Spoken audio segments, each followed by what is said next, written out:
What's up guys? Another day, another memories vlog. So continuation pa din to sa Japan journey natin with our mothers po. So ito po yung pagkatapos naming rope-way. So dahil sa dami nating video ng mag-Japan tayo tapos once a week lang tayo nag-upload. So madami pa talaga tayong i-upload. So pagkatapos po namin mag-rope-way, dumiretso na din po kami or bumalik na din po kami sa tourist bus na sinasakyan namin dahil may oras lang po, timing lang po siya.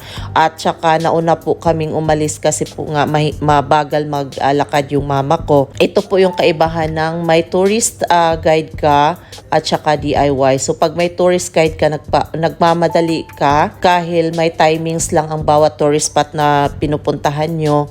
Pero for convenience po, mas maganda din po talaga pag may tourist bus ka na kasi hindi ka na maghalog-gilap or hindi ka na mag-Google Map kung saan ang punta mo kasi nga may guide na kayo. Tapos, kung mag-DIY ka naman, yun nga, pwede kang mag-stay doon ng matagal, hindi ka nagmamadali kasi walang timings, hawak mo yung timings mo. Yun lang nga, nung nag-DIY kami, gumagamit talaga kami ng Google Map or ano yung apps na ginagamit namin sa Japan para matunto namin yung pupuntahan namin. So yan na po, papunta na po kami sa strawberry picking. So dito sa strawberry picking po, dito din po yung lunch namin. So dito po sa building na to, napakalaki po nito.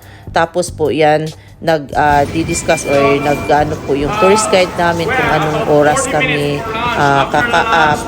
kakain at aalis, mag-picking. So, in-explain po niya. So, paakyat na po kami sa taas kasi po nandoon po yung restaurant nila. So, doon po kami kakain po sa taas ng building na to. So, napakalaki po ng building na to kasi yung sa baba po is mga pasalubong or mga delicacies nila.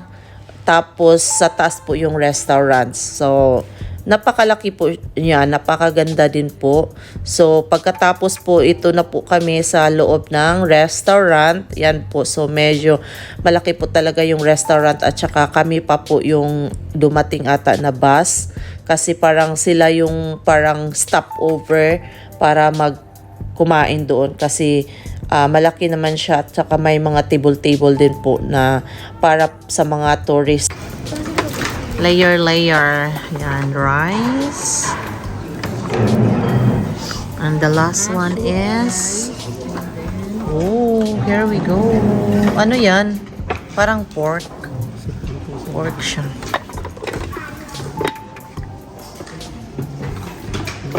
Yan.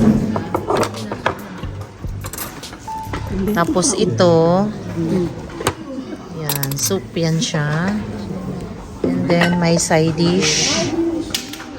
Bulad. Ayan. Yummy. And then, tea. Huh? Let's eat. Enjoy your meal. Enjoy, Lola.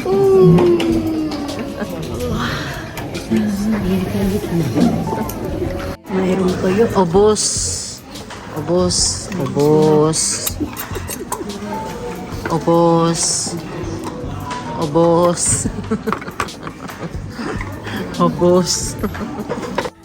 Sulit na sulit po talaga yung pagkain nila. Sobrang sarap. Obvious naman na uubos po namin lahat.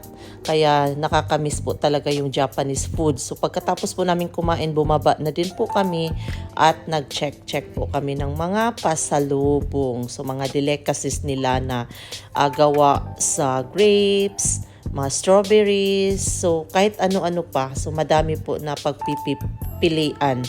Pasalubong.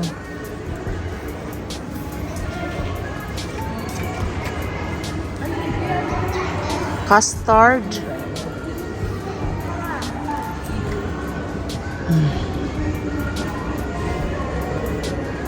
$5.94. Para siyang chips.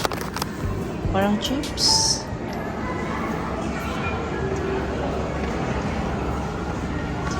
Cheese coffret. Ewan ko ano yan. Yan. Yan.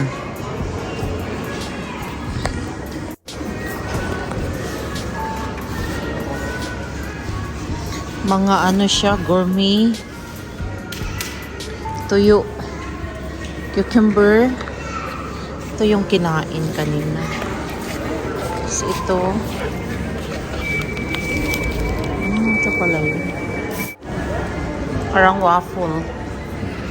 Hindi namin alam what is that.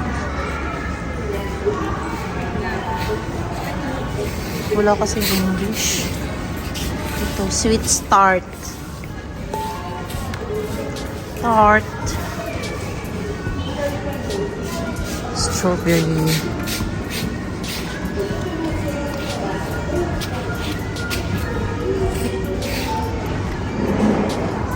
Ano kaya yan? Ano ibig sabihin yan? Parang mga pickles. Mga pickles ata. Dito naman po, in-explain po ng staff or crew nila kung paano po pumitas ng strawberry. So sabi niya parang i-twist po paikot.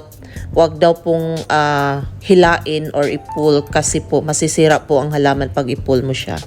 So yan, in-explain po niya na i-dip daw namin or sausaw doon sa hinahawakan niya yung white condensed milk daw yung strawberry para mas masarap po daw.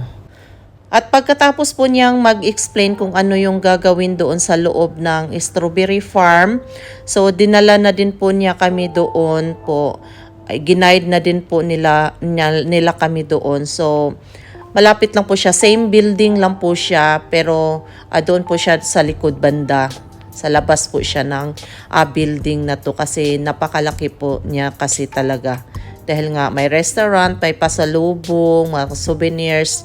So doon mo na mabibili mo na lahat yung pwede mong bilhin kung gusto mong bumili ng pasalubong. So ito lang, pag exit dyan, strawberry farm na po nila. Hoy, wear na your jacket, it's cold. Wow! Strawberry! Ooh! Wala tayong ano? Kain lang tayo, wala tayong dalang basket. Lala, nahulog na ano ko. Wow! See, strawberry! Yeah! Yeah! Yeah! Only this side, okay, the right side, right side. Yeah. Ayun pala. Ganito lang pala. Arigato. Wow, picture si strawberry ma. Condense. Dali ma, picture agad kasi saglit lang. Dito tayo, walang tao. Don't pull it. No, don't put it down. Hello! I will hold this one. Strawberry You put it picking. Hindi ko kayo ma-videohan. Yan. That's why you put your ano so that you can take. Doon naman. Yung hinog mo, hilaw pa man na. Andun, naka doon.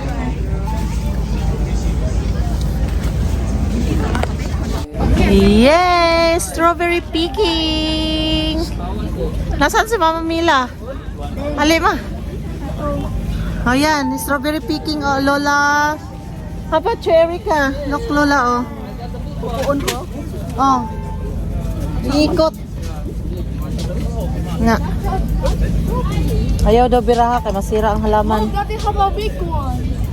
Wow, Daddy's already eating. Hi, grandma. Wow.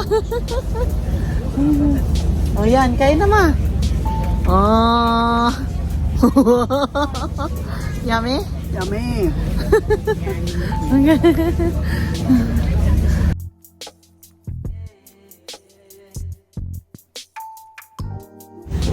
Look guys, strawberry picking. Ganun daw pag ano, para daw hindi masira yung ano nila.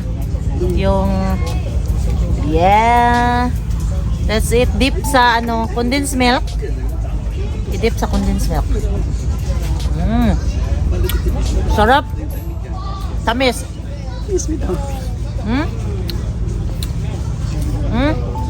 Isa pa. Here, oh. Yan. Sarap. Hindi siya ano, no? Matamis, no? Bagay pala siya butang sa ano sa condensed milk. Pero yung condensed, para siyang hindi condensed milk.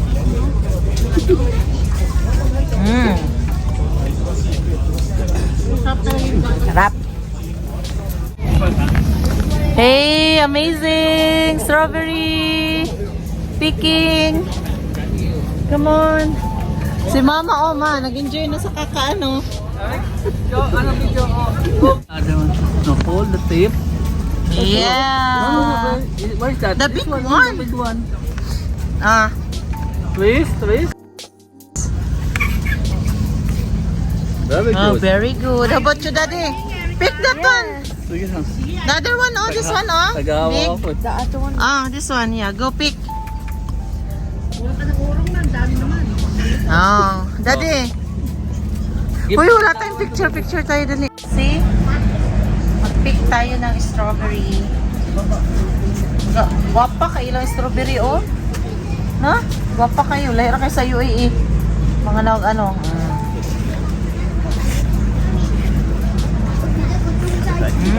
Sarap. Masarap siya isaw-saw pala sa condensed milk. I love milk. You want? Ano na? Busog na siya.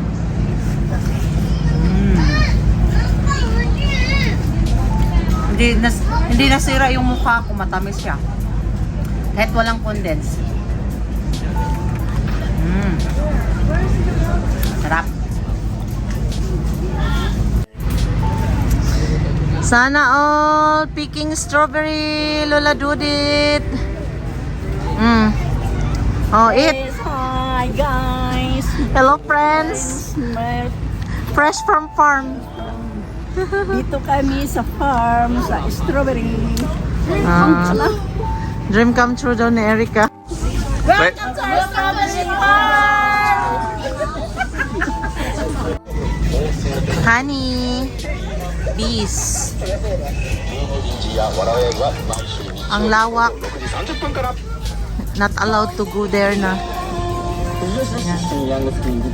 Dito sa strawberry picking, sobrang na-amaze po talaga kami dito dahil pangarap din po talaga ni Erica na mag-strawberry picking siya. Nakapag-strawberry picking na kami sa Baguio dati pero hindi ganito. At saka bata pa si Erica noon. Yung name pala sa farm na to is Yamanashi Fuji Fruit Park. Dito lang din po banda sa Mount Fuji area.